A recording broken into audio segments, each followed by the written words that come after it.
afternoon, everyone, and welcome. For those of you who don't know who I am, I'm Victoria. I'm the doctor's assistant. Dr. Peter graduated from Northwestern College of Chiropractic in Minnesota in 2004. He and his lovely wife, Kim, have been married for 3 years, and their son just turned 1. Today, Dr. Petrick would like to share with you a powerful and unique message.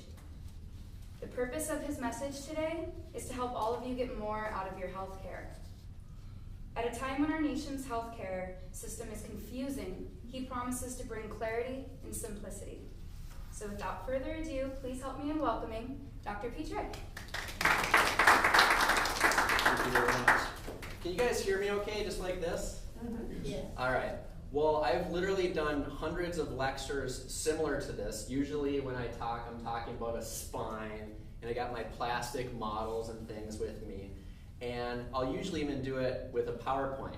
So today we're going a little bit low tech. This is the unplugged version today. And this is the first time that I've really only talked about one singular thing, one singular word. And we'll get into what that is towards the end of my discussion.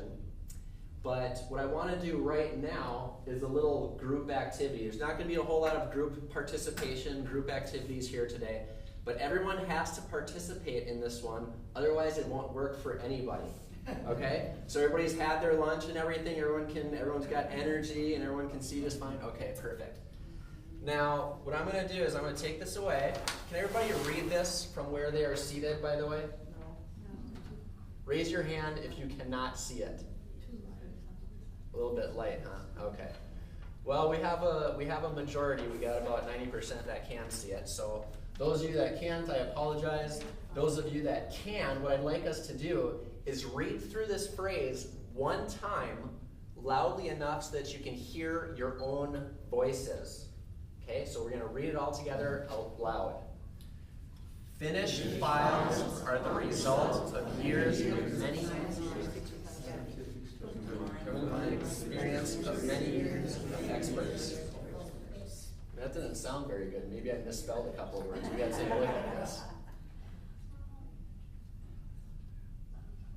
Yes, it is correct. Okay. All right. For a while there, I was thinking the people that couldn't read it aren't missing out on too much. But we got it. Now what I want to do is I want those of you that read it aloud, I want you to read it one time to yourselves. Do not say anything aloud. I want you to count how many times you see the letter F. Okay? So once you get through, count how many times you see the letter F, read through it one time, and then raise your hand and look down and I'll know that you're done.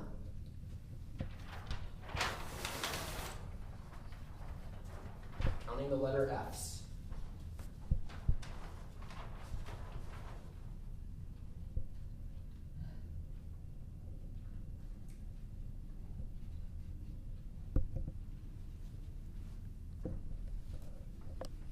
Put your hand up when you're done. Okay, it looks like most of us. All right. 4, 3, 2, 1. Okay. Oh, what happened to my sticky note? I told you it was a sticky note. Now, how many of you got 3 F's? Okay, that is close to half. How many of you got 4? I'll bring it back. How many of you got 4 F's? 5? 6? Okay, so we got some more 6ers. What about 7? Oh, wow. Very visually oriented people I can see. Who got 10? Okay, good. Now the truth is, most people will raise their hand and they'll say 3 or 4. Now everyone's been to kindergarten, everyone knows their ABCs, 1, 2, 3s, all that. The truth is that there's 7 F's. So good job, those 3 people. What happened to you people who mentioned it 3 or 4 times is you missed the F and of 4 different times.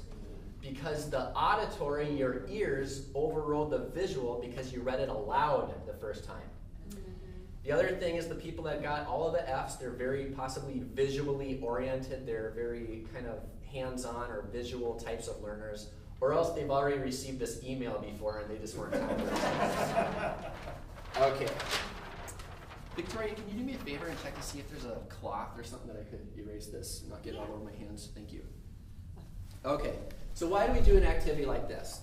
Well, for one thing, I want us all to be very, very receptive and humbled, and now everyone is ready to learn, okay? So take everything that you know about health and healthcare and wellness and some of these other things that we're going to be talking about, and just kind of put them over there for now. You can pick them up before you leave today and walk on out with, that's fine. But in order to get the most, just clean that whole slate free of everything. Now, Einstein said to shift your level of life, you need to shift what you're thinking about. Okay, so to change our lives, we need to ask ourselves, what are we doing? How do we feel about so-and-so?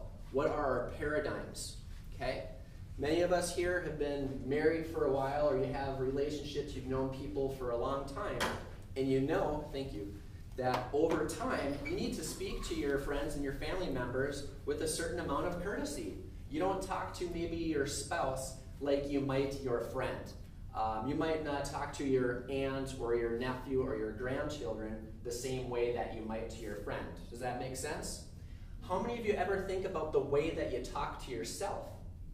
All right? So here's what I'm talking about. How many of you would rather be, that's not the right way to ask it, who would rather be healthy or just not sick? Would you rather be happy or just not sad? Would you rather be wealthy or just not poor? See what I'm saying? We're talking about the absence of something versus the presence of something. Okay? It's a completely different way of thinking if you think about it. Because when you have the presence of something, in other words, if this room were dimly lit, pulled the curtains recently, if this room were dimly lit, everyone's eyes have adjusted by now, unless you have sunglasses on. But how would we remove the darkness from a room? Or exactly, you turn on the light. So when we add stuff, that usually gets rid of what we don't want to have. Now, let's talk about a couple of definitions. One of the questions that I asked was, would you rather be healthy or just not sick? And I'm sure everyone answered they want to be healthy. They don't want to just not have symptoms or a disease or whatever. They want to actually be healthy. They want to be well. They want to be vibrant. They want to be vital, all these things. Now, most people think that health is, I don't feel bad, therefore I'm healthy. I'm not sick, therefore I'm healthy. But let me ask you the question to just challenge that a little bit. If we all have the same lunch, I'm not going to name any restaurants around here, but if we all had the same lunch, and little did we know that the potato salad was funky, that it was sitting out for a while and it was no good, and we came back here to the lecture, but a couple of you couldn't be here because you just felt sick and you're just, you're just vomiting this bad potato salad. But I'm up here and I'm just talking and I don't seem to notice it right now, although I might miss work tomorrow. Who's having the healthier response? Is it the person whose body is saying, hey, this is a poison, let's get rid of it, and who's not feeling very good? That's the person that's having the healthy response. You know, some people, what do they call the silent killer? Hypertension, heart disease, blood pressure, exactly. Okay, because a lot of times what happens is there's an event, heart attack or something, and that person is no longer around anymore. They had a stroke and now they're permanently disabled in some way, shape, or form. Wouldn't it be better if that person had a little bit of an ache or a pain exactly right here around the chest, or right here in the shoulder before that stroke or whatever, some type of a warning sign? But see, we think that if we have a symptom, if we have a runny nose, if we have the headache or whatever, that we must be sick. The problem is, the real fact is that the lack of the body's ability to adapt in the first place, or in a timely manner, quickly, right? Put toxins inside, put poisons inside your body. I want to get that stuff out as soon as possible. Okay? That is being healthy. You wash clothes, you got the old, the washing machine, right? The clothes washing machine. You put your dirty clothes in the laundry, and then you open up the lid like 10 or 15 minutes into it. That water is disgusting, it's dark, it's just, right? It doesn't look good. But that's actually, you think about it, your clothes getting healthy. You know what I mean? So if you're getting rid of stuff from your stomach, or from your sinuses, you've got all this mucus flowing and you're draining and you're getting these toxins out and things, that's actually a sign of you getting well, all right? No one likes to have that stuff, don't get me wrong. No one likes to have sinus pressure and feel nauseous and be doing that stuff. But it's a sign actually that your body is working normally, that your body is adapting, key word, adapting to a bad situation, okay? Are we allowed to ask questions? Oh yeah, sure, why not? As long as they're good ones. Okay, if you have a symptom, Yeah. and it continues and you don't respond to that symptom, is that symptom not, and basically your body is not getting any better dealing with it, right? In other words, if you see smoke, you go put out the fire. Yeah. Well, if you don't put the smoke out, you let that simmer, eventually you got a rip-roaring blaze going on. Yeah. So how does that differ with the body? Well, what I'll say is that the body compensates and it will achieve some type of a normal. It'll take the good with the bad, it will sort of reprocess itself. It's a self-healing, self-adapting organism. Whereas if it's a computer, it'll just kind of short out and it'll get messed up and you'll get all these pop-up messages and things. The question is now, is the body adapting now to a real normal or a false normal? Because if it's a false normal, we got a lot of cause and effect, right? One thing, that's physics. Action, reaction. One thing happens, you might not, you hit right here, you might not do that, but eventually you keep doing that. Oh, I wonder why the leg ain't going out like that. You're gonna get some kind of a bruise or something, eventually, that's an easy example, but the skin, if the skin isn't healthy, it's gonna back up, it can mess up the lungs and the liver. If a person has gout, the problem isn't in the foot, the problem is usually actually in the kidneys. Blood pressure, it's usually a problem in the brainstem, or it could be the kidneys, it could be a lot of other things as well. Yeah, good question. All right, so now I talked about kind of, do you want to be over here or do you want to be over here? So let's just call this the negative, that's the bad, that is what we do not want in life. And just to kind of zoom out, I know we're talking about health here, and are you growing or dying? Hippocrates is the father of modern medicine, and he said all living systems are either growing or dying, so we don't know if you're growing or dying today.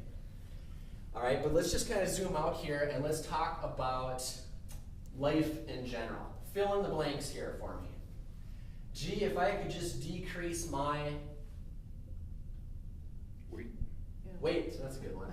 All right, so we'll put that down here. Let's just say, we'll just call that sickness, because we're eventually going to come back to that. It's kind of like tax season and stuff, and some people get stressed out and money stuff. Gee, if I could just decrease my stress, debt, yeah, good. I'm going to put those two down. We're going to put stress here. I like this. This is better than mine. I'm glad we did this. Stress and debt. D-E-B-T. Okay. So, you hear all the time, gee, if I could just get out, I have too much stress. Did you know that the things that we think about most in life, it's kind of a paradox. The fears, if we're afraid of something, we constantly keep on coming back to that, it's more likely to actually come true. So what's the opposite of stress? What is down here? What's positive 10? What is like turning on the light? What do you guys, well, let me ask you this. You guys are here, right? Good job. Hey, you guys are proactive. I like that. So you're here, I would just guess, because it creates a certain amount of peace in your life. Peace knowing that, hey, you're growing mentally and you are going to be more, you're going to be wiser when it comes to dealing with health problems. You saw the write-up in the magazine about what I'm talking about here today, and you want to do that, right? So, creating peace, we'll put that down here. That is the opposite of stress, all right? And by the way, you can go for walks in nature, you can pray, meditate, read books, all these things. Because when you're at -4, all right, on this stress to peace scale, likely when you do these things, okay, it's going to get you further over here, all right? Maybe from -4 to -3. Maybe from 0 to +2. I don't know. It's going to put you in the right direction. Okay? What's the opposite of debt? Conserve. Which one? Conserve. Conserve. Okay? Like maintaining. that what it used to mean? Not falling into a Okay. hole. Now I like that you brought that up, but what I'm going to do, conserving, I'm going to put that right here. That's at 0. That's like no stress, which is a mirage, by the way. It's false. You cannot achieve that. Because, hey, I bank online with Wells Fargo, and I checked my bank balance at about 8 o'clock this morning. I guarantee you it is not the same right now. I got pending stuff coming in. I got pending stuff going out. All right? So just conserving, that's good, and that's a good strategy. But actually the opposite of debt would be wealth, right? So let's put that over here. I'm glad that you mentioned that, though. It's like a mirage, though. You're driving down, you see the water. You're going out to Phoenix. You see the water on the road, and you get up there, and where's the water, right? You can't catch it. Okay. Can't So, you be wealthy? sorry? Can't you be be wealthy and still be in debt? Yeah. So it depends on what you might, how you define it. Talk to your financial advisor for that one. He's coming up next after me. All right, but wealth. So conserving, like budgeting, that would be good, right? Budgeting, investing, learning more so that you can be wiser to make good, decisions about running a small business or whatever, okay? So you can see here again, if you're at +2 and you do this stuff, you're gonna go further that way. If you're at -10, yeah, you gotta have a strategy for getting out of debt, yes. But if that's all you're focused on, what happens once you get there? Yay, but it's not static, it doesn't stay there. So you gotta go this way, okay, right? All right, so let's talk about sickness. And we said that the opposite of that, I don't really like the word health again because most people think that, hey, I'm healthy because I don't have a symptom. So we're going to talk about function. We're going to talk about normal function and adaptability, okay? So we're going to put, I don't have enough room, so I'm just going to put F and A. Okay, so adapt to what? What do we have to adapt to? The environment, circumstances, exactly. So in my office, I define it as, I actually have a picture of it. I define it, and there's many ways to look at it, I guess. But there's stress, okay? Now stress up here, we use the example of mental or emotional stress, but there can actually be physical stressors. Physical stressors, you get in a car accident or something, that's a physical stress to your body, okay? There's also mental or emotional stuff. When all these things become too many or too extreme, any one in and of themselves, they can cause some sort of a short circuit in the body. My specialty is in the spine. And then what happens is the person's health ends up going over here. So see if I have a picture of that. Okay, so here we have the destructive, okay, -10. This is in my hallway at my office. Destructive physical, chemical, and mental or emotional stressors. Can you see that? Mm-hmm. I say stressors prevail. The stressors win. A stress is the result, we're taking responsibility here, right? A stress is the result of your failure to adapt. Stress does not happen to you. Stress is the result. It's the physiological, pathophysiological result, disease process, all right, that occurs inside your body. Everything from the adrenaline being too high to blood cholesterol levels, sugars, all that stuff. It's the process of you going in this direction. It's the process of you not adapting correctly, okay? So we're going to define that again. Stress is the result of your inability to adapt to the different stressors. Now everyone has their own stressors, okay? Everyone has their own stuff, okay? Including, there's genetic limitations, and I don't know a whole lot about that, okay? But obviously certain people that if they never exercised ever in their life, they could still be a pretty fast runner. I hate those people, right? But we're gonna watch some of us, maybe the Olympics and another, who knows, when does the Olympics even start? February 7th. When? February 7th. Good timing, right after the Super Bowl. You know, usually the Super Bowl is in like the second week of February, isn't it? It seems nice and convenient for them to put it on the first weekend in February. Okay, so over here now, on the opposite side, okay, there we go. over here, we have the constructive, inborn or innate healing, adaptive, and regulatory forces that prevail. Many of you have kids and grandkids. Yeah? Raise your hands if you have kids, grandkids. All right, good, good. Why aren't they here? Okay, so you remember when they were born, right? The miracle of birth. Wow, amazing. Hardly any effort at all. It doesn't take any educated, really, intelligence, all right, to bring about the creation of a new human being. But if you look at that, I mean, it's this clump of cells, right?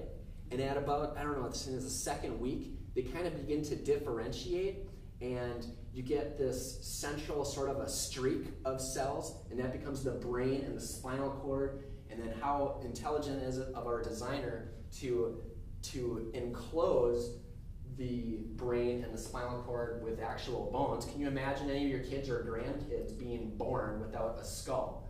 I mean, it couldn't happen. We have to have that protection.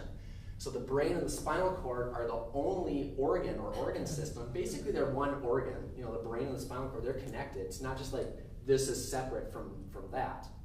Okay, but it's the only organ inside the body that is fully enclosed by bone. And then eventually the body, the brain, central nervous system, develops like an apple tree. Okay, if you're gonna plant an apple tree, you don't throw a bunch of apples in the air and then quick plant some seeds and, you know, have them hurry up and grow out to hold on to these apples, right? So a tree starts from a source, just like we start from a source, basically like a seed, right? Your body knows exactly what is normal for you. How many times you're supposed to be blinking every minute? How many times your heart is supposed to be beating every hour?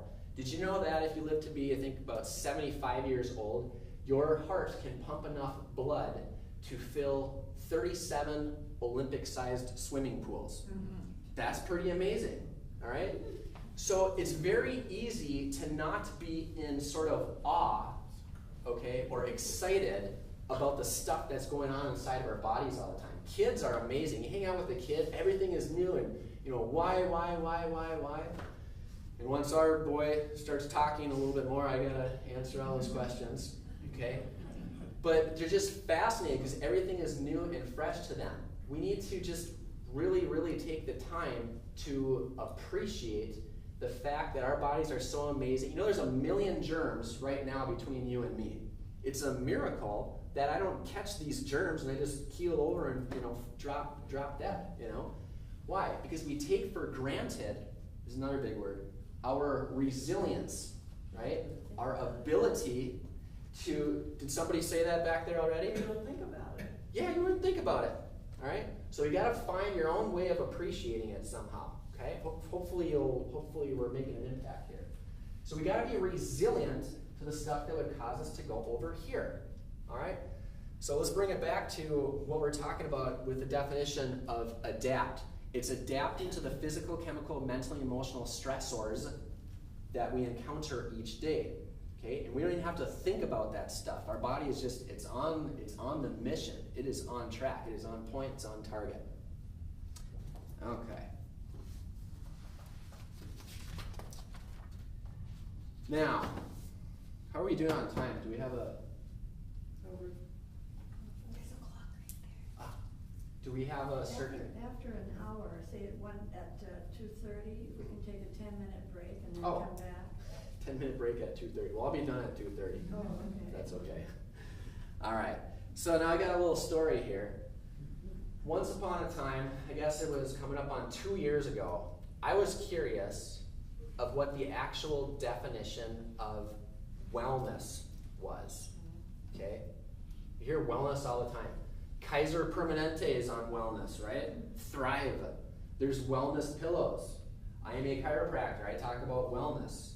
I refer to a naturopathic doctor all the time. She's all wellness. Actually, her website is nwellness.ca or something. Okay, wellness. Everybody's doing wellness. Doesn't even mean anything anymore. Who can define wellness?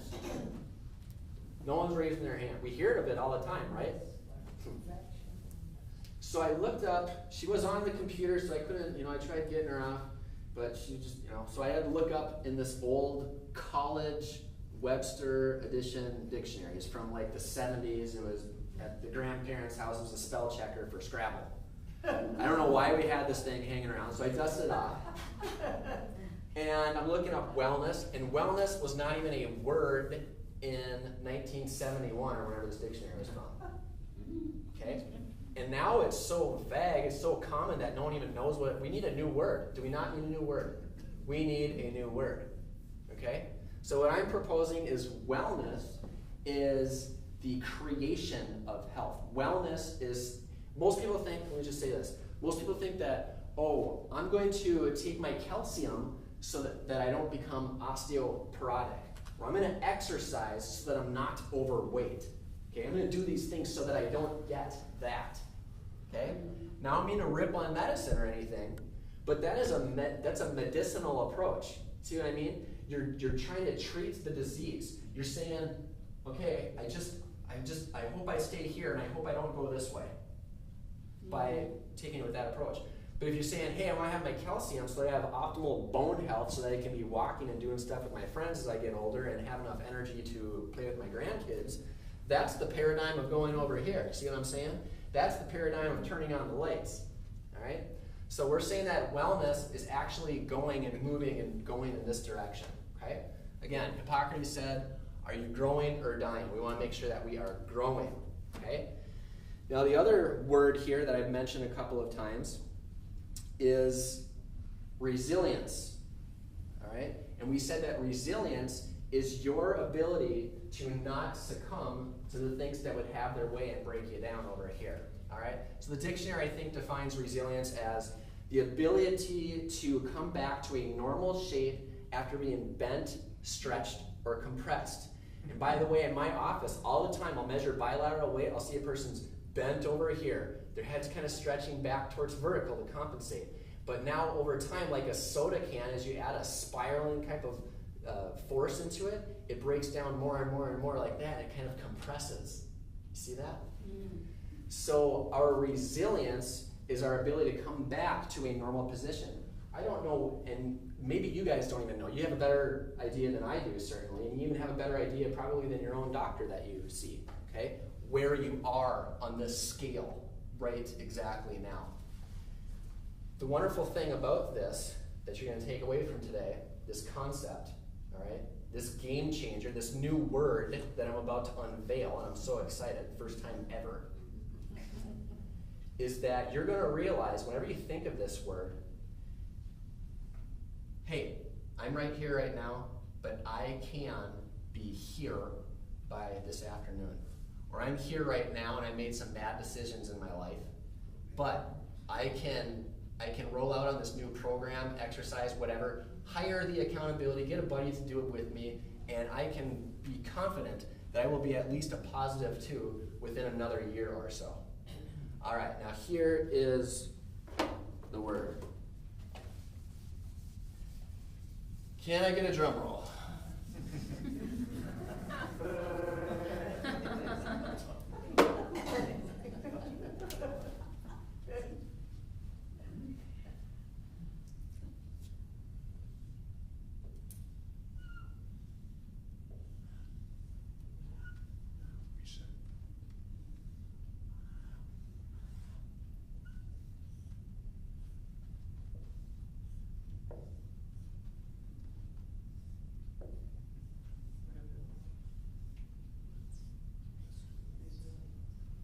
Resilience. Resilience. Resilience. We're playing offense.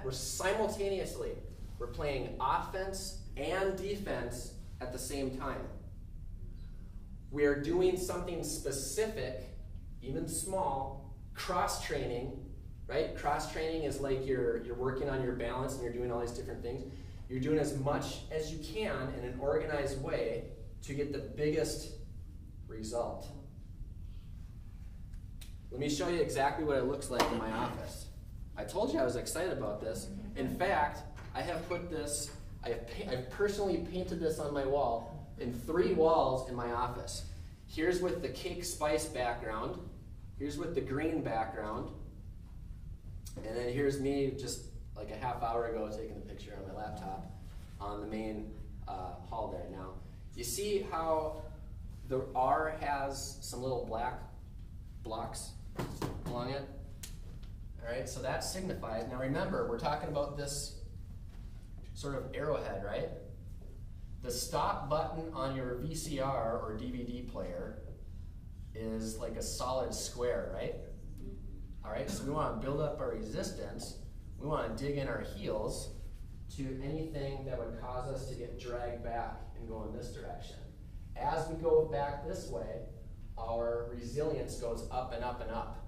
How many of you remember Hulk Hogan?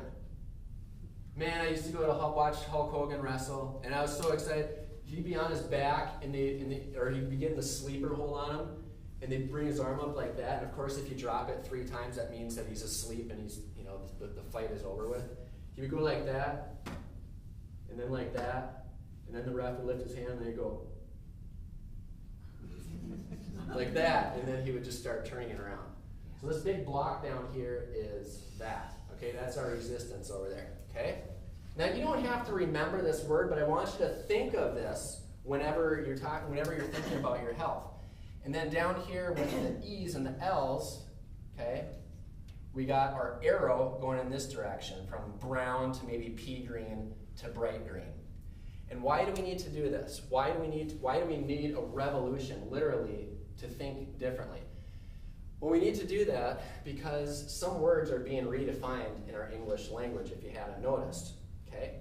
Now, before President Obama got elected the first time, the main sort of debate was, before the economy kind of went down, it was on health care. Okay? The problem is, health care is sick care. It's money set aside in a fictitious bag, call it insurance or call it Medicare, set aside somewhere that might possibly pay for the treatment of certain diseases, okay, between 0 and -10. It doesn't have anything to do with creating health, as we've defined it. Okay? I'm not saying don't have health insurance and that Medicare is bad. I'm not saying that. Let's just not call it health care. When you take our paradigm, okay, of which is basically chemicals or outside-in paradigm of health, and you apply it to a country, guess what? Even though compared to the top 50 industrialized countries in the world, we are not anywhere near #1, according to the World Health Organization. They don't rank us in the top 10, they don't rank us in the top 20 or even 30. Okay, last I heard we were at number 37. Who can even name 36 other countries? Well, apparently they're healthier than us. Okay, when you look at all the different scores, quality of life, how was our quality of life in our last 10 years of life? What is our overall weight, cancer rates, and all those things, okay? So we need this because the truth is, and you guys know this because you're here, I know that your health is not your doctor's responsibility. It's not you can't blindly follow what your insurance program or HMO says. You need to know a little bit about a lot so that if you have XYZ health problem, or if you're right here and you just want to be over here more, then you can say, hey, I can try this, or this, and if I do try that and it doesn't work out or it causes, a bad result, hey, I can zoom out now. I can have the wisdom, I can have the sort of the bird's view on this whole thing, because I'm in charge, you're in charge, you're responsible. And now I can go and try this other thing over here. Versus many patients that I deal with, they have this list of medications. You wouldn't believe it. I mean, they're taking like 10 a day. I don't know who's monitoring these things. Okay, but they got the list, and they're like petri dishes. They're like little scientific experiments. No one's ever done a clinically controlled trial of all these different chemicals inside that person's biochemistry. Who knows what it's doing? There's fireworks going on there somewhere. Okay, so now they got effects with their treatment with other chemicals, and now they get some other effects, and who knows if they're even getting better from their underlying problem. All right, so this helps us to not get off onto those tangents. Okay, now this is a personal thing here. What we have here, let me zoom in. Okay, so we got the W here, right there in the middle. we got the guy, we got the stick figure, all right, with the world, all right. My work that I do deals with the top of the spine. I figure that the spine is like a puppeteer, and if you can tune correctly the top of the spine, that should relax the muscles all the way down the whole entire spine. We look at the spine as being like a guitar. We tune the guitar like we would tune the spine, okay? So Atlas from Greek mythology was that titan holding the world on his shoulders. So we want to focus our attention up here. That's why we got that right here, okay? So again, main themes so far. Victoria, can you pass these out for me? Main theme so far is your health is your responsibility. We want to be resilient and well at the same time. Okay, we want to play offense and defense at the same time. Your health is your responsibility, and the fact of no matter what you have done in the past, health is a process. You're not necessarily cursed, all right, with your genes, all right, with your genetic potential that you have, okay? Those are markers, and thank goodness we live in a day and age that we can even see those markers and be, you know, proactive and deal with our genetic weak links. You can have a blood, you know that you can have a blood test to see what foods you're sensitive to, not necessarily allergic. Okay, we don't want to wait until you're way down here, all right, where you're having a chemical reaction and you're foaming at the mouth. There's some foods that you're probably eating that are causing a -2 reaction, even though you're not even necessarily having symptoms. Okay? So having a simple blood test can say what foods are ideal for you. You know, you can't follow a cookbook recipe and, oh, I got to have my 4 servings of whatever per day. Because everybody has a different ethnicity. You have a different ethnicity from me. Victoria has a different ethnicity. Everybody has a different ethnicity. If you grew up, if your ancestors are from Europe, assuming that you guys, you know, have been off the boat for 200 years or less, so to speak, and now you're down here in San Diego, you're eating Mexican food one night a week, and you're eating Chinese one night of the week, and you got Italian, and now finally you're going to have some ethnic, good old Norwegian something. Yeah, right, okay? So you're asking your genes, you're asking all of the cells in the billions of cells in your body to adapt within 1 generation, and they can't do it, okay? Just because a person isn't overweight doesn't necessarily mean that they don't have a problem with handling food. If you want more information on that, I don't deal with it specifically at my office. I refer out for it, but I'm happy to share that with you over time. I guess the other reason that the meaning of words can change over time, I got a couple of things here, is convenience. You got a motorcycle and you got a bicycle. I'm gonna go bike, or I'm gonna take my bike and I'm gonna go out on the road. Well, we know that you mean motorcycle or bicycle, that's fine. Convenience. But is there not also economic forces behind changing the meanings of words, right? Are there not control forces that, you know, if we can kind of keep a handle on people through this common media message, can we not kind of direct their buying habits, their decisions that they make on a daily basis? So be aware of that. All right, everyone's got the little card there. Now you'll notice here, on the front, we have our sort of Roman archway, right? These are all interrelated. Number 1, who wants to read that? Somebody just read it off. Create peace. Good, create peace. We already talked about, you gotta do stuff over here in order to not be over there. You guys need to figure out, what do you like to do? What do you like to do on the weekends? What can you do when you're in the car? Hint, hint, breathing techniques or something. If you're running late for an appointment, what can you do right now? What can you plan for next year to make sure that you're creating enough peace in your life? Don't wait until you're way down here. You're already gone. And now you're not even thinking accurately, and you're gonna make a bad decision. You're gonna plan a vacation to somewhere that you shouldn't even be, all right? Because you need to create peace, and you're not gonna be thinking very well. The next one is, somebody go ahead and say it. Energy breathing. Energy breathing.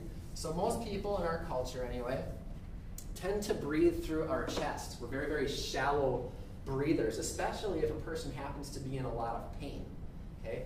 So they breathe through their chest, they use their neck muscles. But actually what we should try to do a better job of doing is to breathe with our bellies, okay?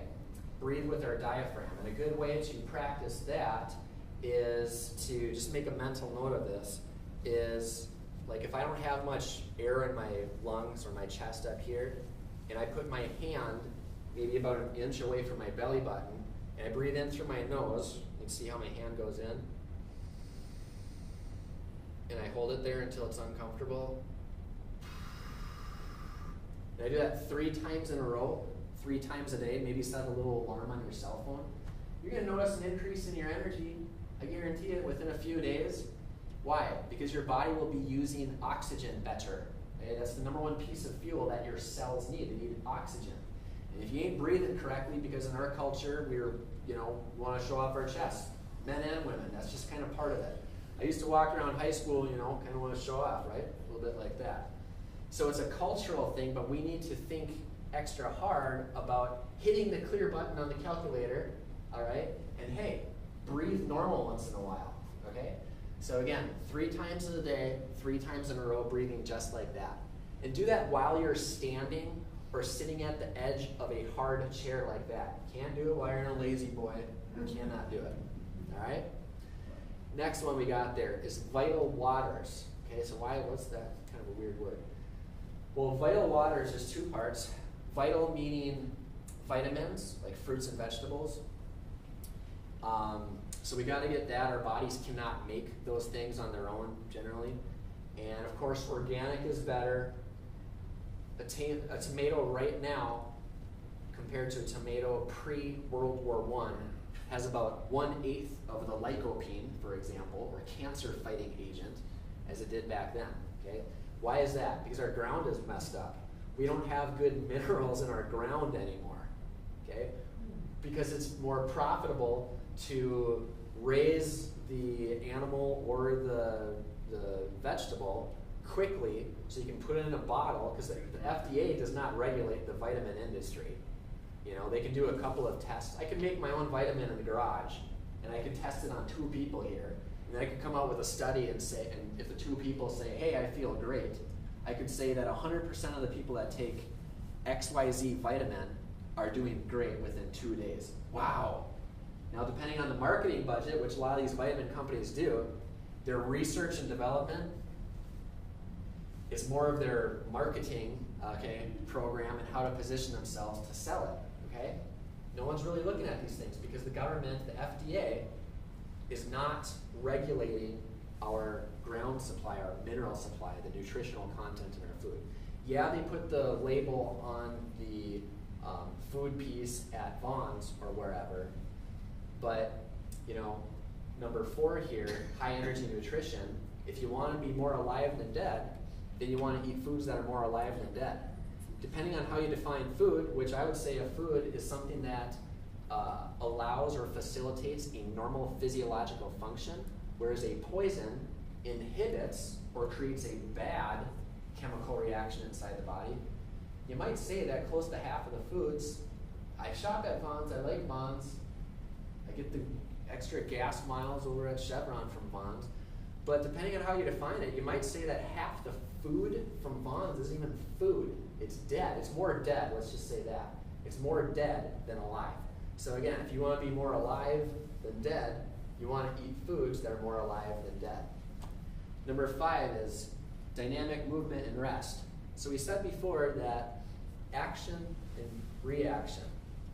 Okay, so if you're having difficulty falling asleep at night, maybe it's because you didn't get enough exercise during the day. All right, you're kind of tossing and turning. Well, most people know that they maybe should be exercising more. I don't know if it should be every single day for you. I don't know if it should be 3 times a week. I don't know. But you should do whatever you like to do, because if you don't like to do it, you ain't going to be compliant anyways, and you're just going to sabotage yourself. Find a buddy, have somebody else that has the same exact health goal as you. Maybe it's to walk a certain distance or lose a certain amount of weight, and pick a friend where he or she has the exact same goal. Now you can kind of keep each other accountable. Maybe have a little punishment or a reward system worked into it as well. Get yourself an iPod, and you just set it, and you got good positive stuff flowing into your ears all the time.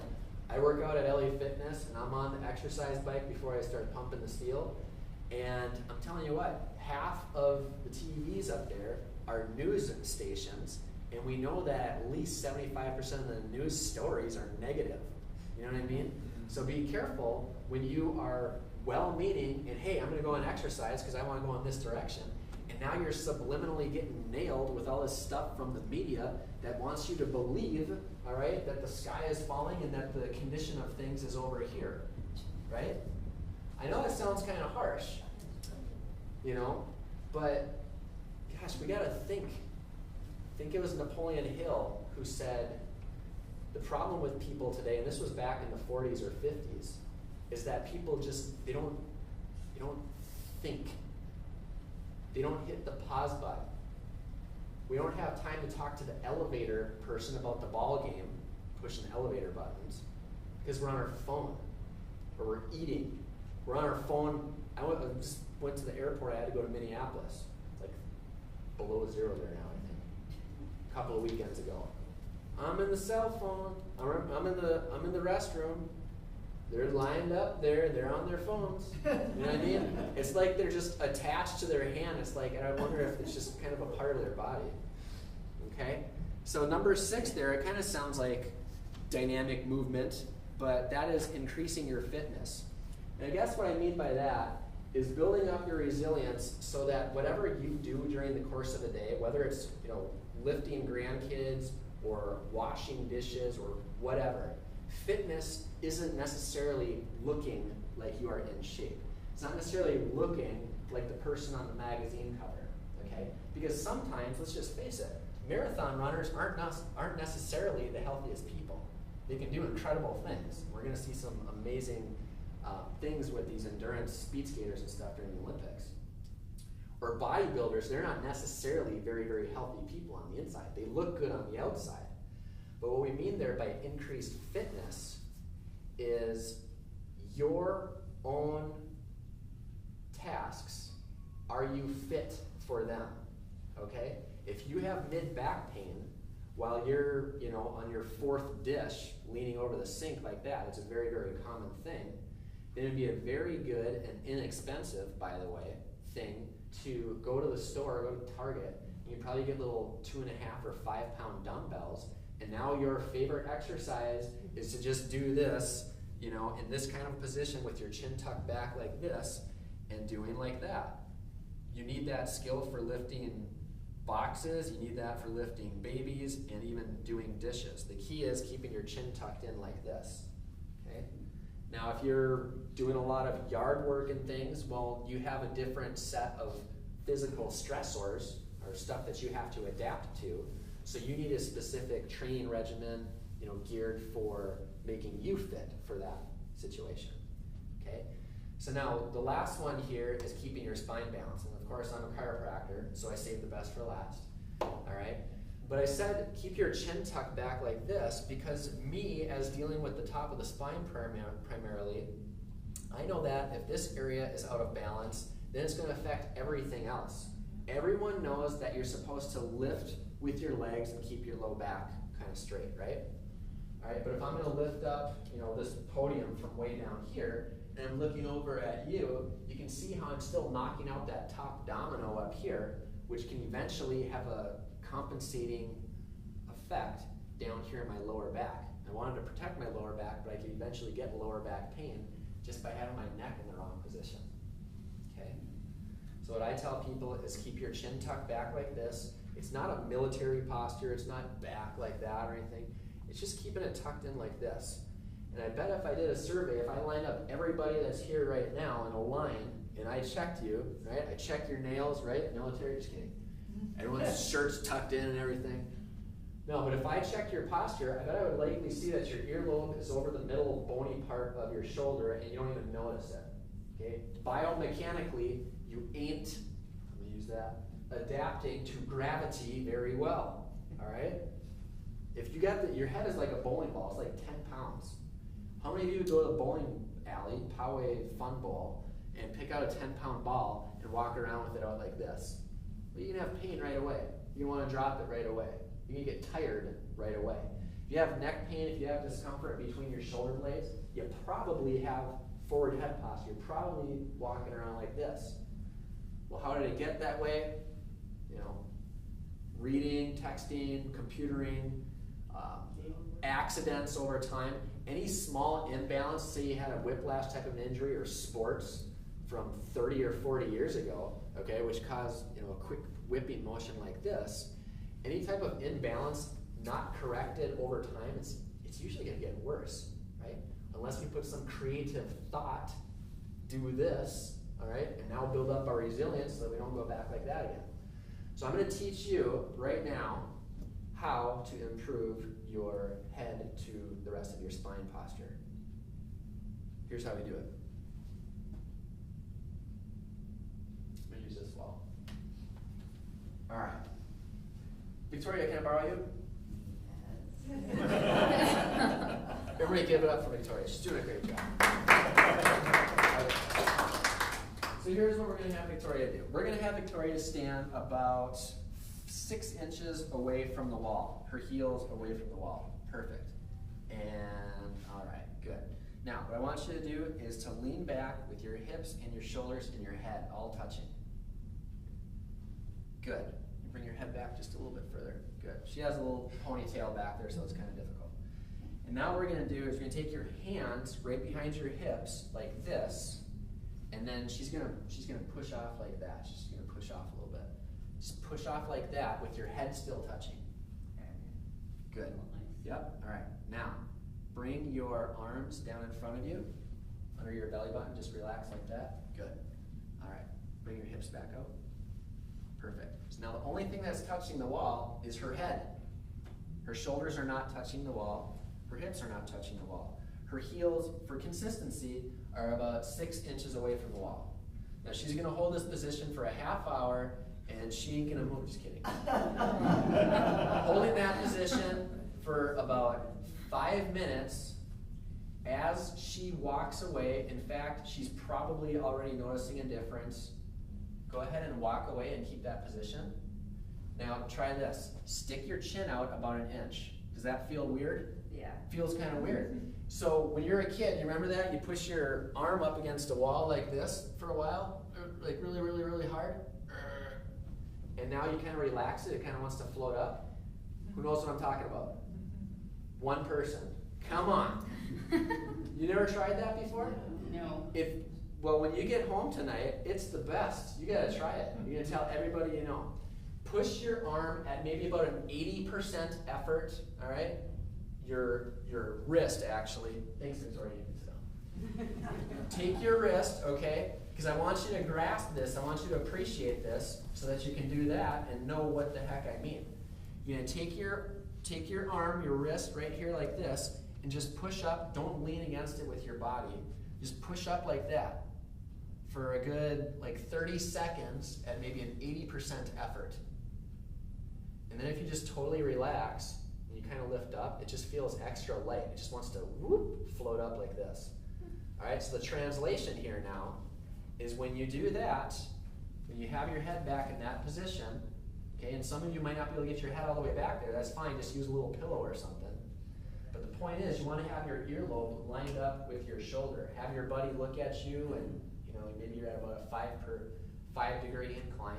You want to have your shoulder lined up with your ear and the middle of your hip and the side bony part of your ankle. Okay, holding that position for about 5 minutes, no longer than 5 minutes. Of course, if you have any pain, stop. And then you do that and you walk away. This is going to feel more normal, and this is going to feel more abnormal. We want you to get that body awareness. Why? So that you can adapt better. As the day goes on, you've been sitting in your chair for a while. When you do this, and you don't even notice it, next thing you know, your shoulders are forward. You're going to catch that a lot sooner. You're going to increase your body awareness. The more aware you are, the quicker you can adapt. Make sense? All right. It is exactly 2:30. Does anybody have any questions before we break? I would like you to run through the procedure with the hands and the body. Yeah. Just quickly. Yeah. So let's just pretend I can do this. I want to do it so that you can see. pretend that the wall is right here, okay? So 6 inches away. My feet are 6 inches away, and I just lean my hips and my shoulders and my head back into it. So That's for safety. I could just back up there and put my head against Right, it. so everything's touching first. Everything's touching first. And then you just take your hands like this, Yeah. you just push off, all right? Leaving your shoulders touching. No. You want your shoulders to come away. Oh, That's it. okay. Only the head is touching, yeah, got it. Here you are, basically. Your feet aren't quite touching. Right, You're pushing yourself off, and you just got your head touching now, okay. like that. It's strengthening the neck extensors. They've done studies on pro athletes. The stronger their neck extensor, the muscles back here are, not only the less likely are they to injure their neck, but they're also a lot less likely to injure any other part of their body. I would suspect because they have a better sense of where their head is. And it's just like any war general, the more you know where your troops are, the better you can lead and direct them, and your chances of winning the war are that much better. And so we drop our hand, once we get just our head touching, we can drop our hands. Yeah, drop it, just kind of relax it like this underneath your belly button like that. Okay? Thank you. Everybody get that? Yeah, question? You mentioned there are vegetables that are dead to eat. Well, What could you possibly mean by that? dead? Well, what makes a healthy vegetable? What's the difference between an organic or regular tomato? Or fresh? Yeah, here's the thing. You've all heard of the saying, you are what you eat? That's not necessarily true. You are what your body can use, okay? If it's a normal, if there's not a bunch of pesticides, chemicals, herbicides, coloring, and things, then your body's able to use it much better. If it's not, if it's some, I think it's the Halo oranges or some of those little things like that don't even taste like oranges. There's chemicals in there to make them grow quicker. A lot of the tomatoes, they're sprayed with oxygen once they get off the truck to make them turn red, okay? But if you put that now inside of your body, it doesn't necessarily know what to do because it's not quite a natural, normal food source. It's not very bioavailable. So you're gonna spend extra energy trying to get the nutrients out, which can actually create fatigue. And now you don't even get the nutrients out of it that you want. Same thing goes with waters. I didn't mention that for step number 3 there. Whatever your body weight is in pounds, divide that by 2 in ounces. Yeah, try to drink that much water every day. Most of you are not drinking enough water. If you eat organic vegetables, does that take care of all those problems you mentioned? What problems? Well, From eating sprays dead and so forth. vegetables. Oh yeah, yeah. If it's organic, I think if the sticker starts with the number 9, they throw a sticker on all those veggies, then it's it's organic. Just because something says it's organic doesn't necessarily mean it's organic. I don't have time to cover all that. Okay, I follow you and believe in what you're saying as far as eating living food. Yeah. Okay, my question is this though, there are a lot of people who are on fixed incomes who can't afford to eat grass-finished beef, Yeah. pastured chickens, wild fish, Yeah. and things of that nature. What's their alternative? My best advice is to get I know you mentioned the money thing, but spend about $120 on getting the blood test to figure out what foods are good for you and not good for you. The cheaper foods that are actually good for you, get more of those and completely eliminate the stuff that you shouldn't be eating anyways. And eat less meat. Well- Meat is very expensive if you are on an income. Yeah, Because Yeah. much better to use it for good vegetables and fruit. yeah. But at the same time, some people are more, they're more in breakdown mode. Okay, their muscles are getting smaller or atrophied, and they need protein, if not from meat, some other source, to build them back up. So, yeah. But I the blood test thing, that's like a one-time thing. But now you can kind of set it and know what you can eat for the next 5 years or so. Okay. I've heard about the Cybex test. There's one test I think which is the Cyrex or Cybex, which is it monitors. It's a test to see if you have gluten intolerance. Oh, And yeah. There's 24 markers on the wheat deal, Yeah. but like I have a naturopath. He says Oh, yeah. unless you're going to follow it, don't waste your money because if you're not going to eliminate all these things, then forget the test. Yeah. Because you got to follow Exactly. the test. It's not easy. Yeah. It's not easy. What kind of blood test is it? It's called ALCAT, that's the company, but I refer out to Dr. Kelly Austin. Oh, yeah. Someone knows her.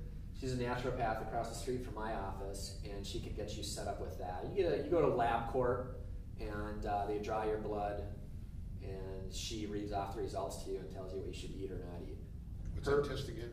Called? ALCAT, A-L-C-A-T, and yeah, she'll hook you up. And her website is nhealth.ca.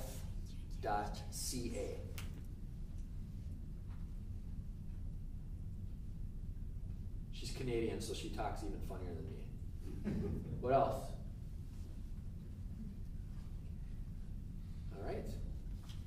Now, if you want, by the way, here's a booklet. It's 22 pages describing what I've, not this stuff, but the actual Rees-Wellian 7.